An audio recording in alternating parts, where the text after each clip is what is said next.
Nuestra sociedad ha elegido el mercado como el mecanismo que se encarga de satisfacer las necesidades humanas, pero el mercado presenta una serie de fallos. Los fallos del mercado son consecuencias negativas del funcionamiento del mismo y se producen cuando éste no es eficiente en la asignación de los recursos disponibles.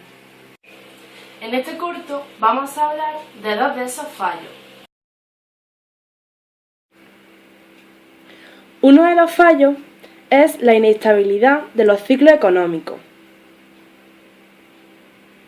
Y el otro fallo son las externalidades. La inestabilidad de los ciclos económicos son oscilaciones de la actividad económica en fase alterna de expansión y de cesión. Cuando se produce una fase de expansión económica, como podéis ver, el PIB aumenta y el empleo también. Cuando aumenta en torno al 2% dicho PIB. Por otro lado, se produce una fase de recesión económica cuando el PIB disminuye y el empleo también. Hay ocasiones en las que se produce un periodo de recesión más bajo y prolongado en el tiempo, denominado depresión. Y después se vuelve a producir otra fase de expansión económica. A continuación vamos a hablar sobre las medidas del Estado en los periodos de recesión y depresión, que éste puede adoptar dos posturas extremas.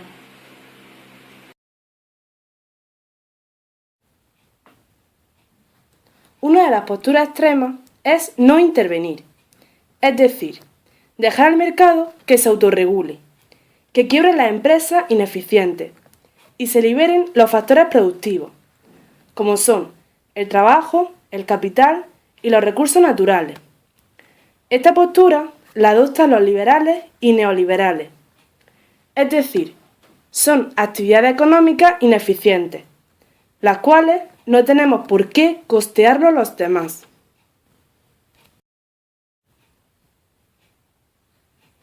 La otra posibilidad extrema es que el Estado opta por intervenir. Para ello, el Estado decide gastar más dinero.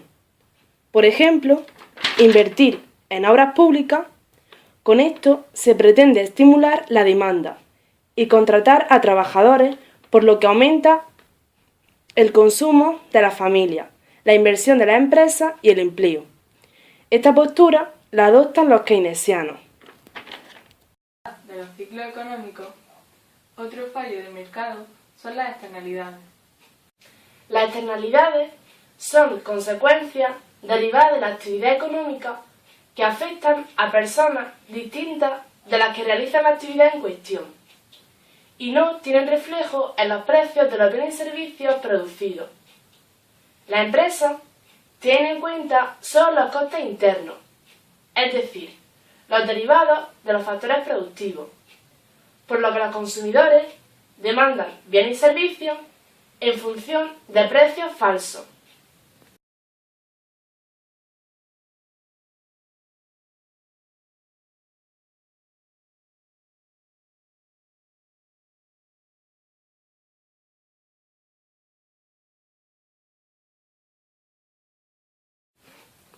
El mercado, debido a que los precios de los productos no incluyen el coste social que implica su producción, consumo o distribución, no asigna eficientemente los recursos. Por ejemplo, el precio de un colchón que no incluye el coste social cuesta 70 €, por lo tanto se venderán 20 unidades. Sin embargo, el precio de un colchón incluyendo el coste social cuesta 80 €, por lo tanto se venderían solamente 15 unidades. A continuación vamos a ver dos tipos de externalidades. Están las positivas por un lado, que son el beneficio de una actividad económica, recibida por personas distintas de las que realizan la actividad en cuestión. Como por ejemplo, existe un cultivo de árboles frutales en un lugar determinado. Vecino a este se encuentra una empresa que extrae miel de abeja. Las abejas, para producir miel, necesitan el néctar de las flores.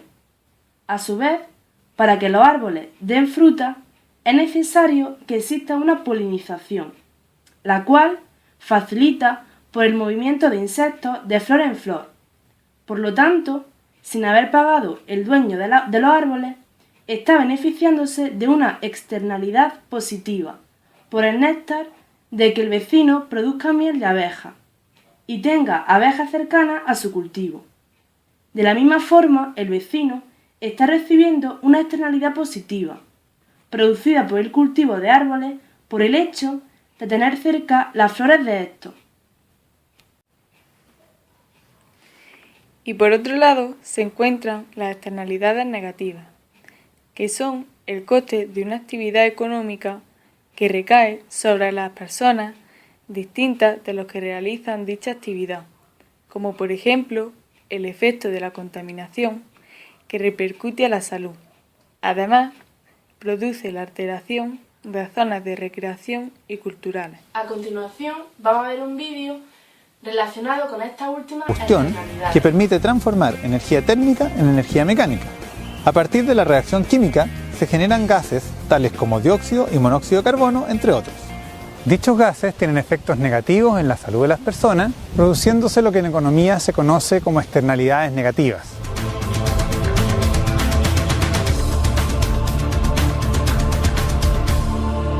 Existe una externalidad cuando las acciones de algún agente de mercado afectan directamente el beneficio de otro agente de maneras que no serían reflejadas en las transacciones de mercado si éste no fuera regulado. En presencia de externalidades, el costo privado de producción difiere del costo para la sociedad.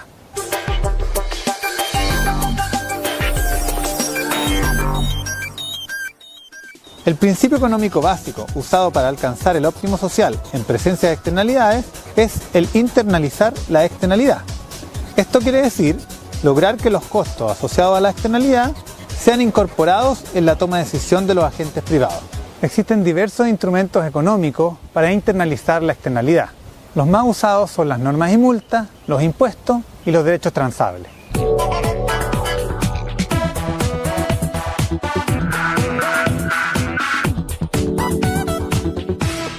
Como ejemplo, usaremos el caso de la norma chilena de emisiones de contaminantes atmosféricos aplicada a las centrales termoeléctricas. Las centrales termoeléctricas son instalaciones que utilizan combustibles fósiles para generar electricidad. En su proceso productivo generan emisiones de contaminantes atmosféricos asociadas principalmente con la combustión de los combustibles.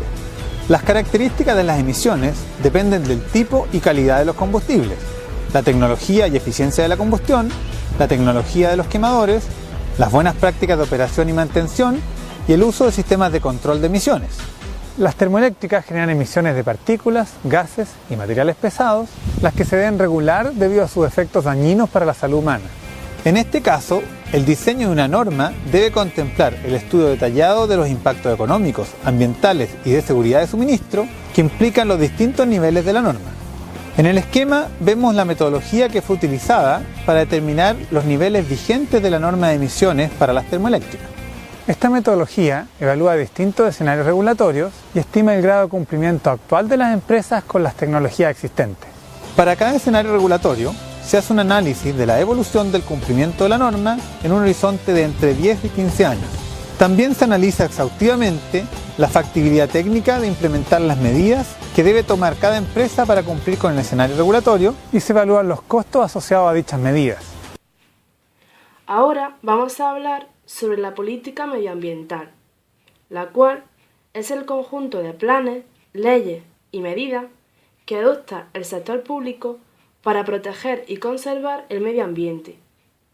Su aplicación a veces es difícil, por lo siguiente: por la resistencia que genera, como por ejemplo una serie de medidas para preservar el medio ambiente, y también por la complejidad en su aplicación.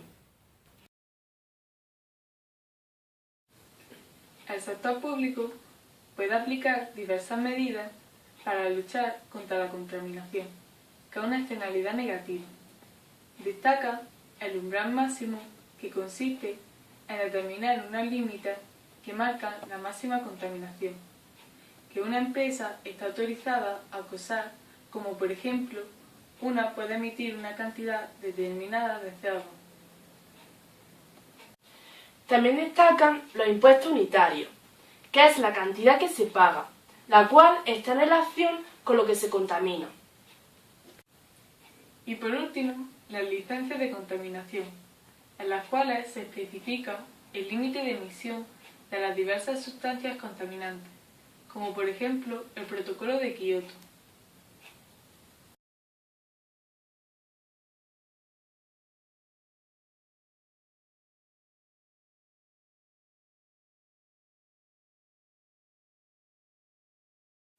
Con esto finalizamos nuestro corto. Esperamos que hayáis aprendido algo más.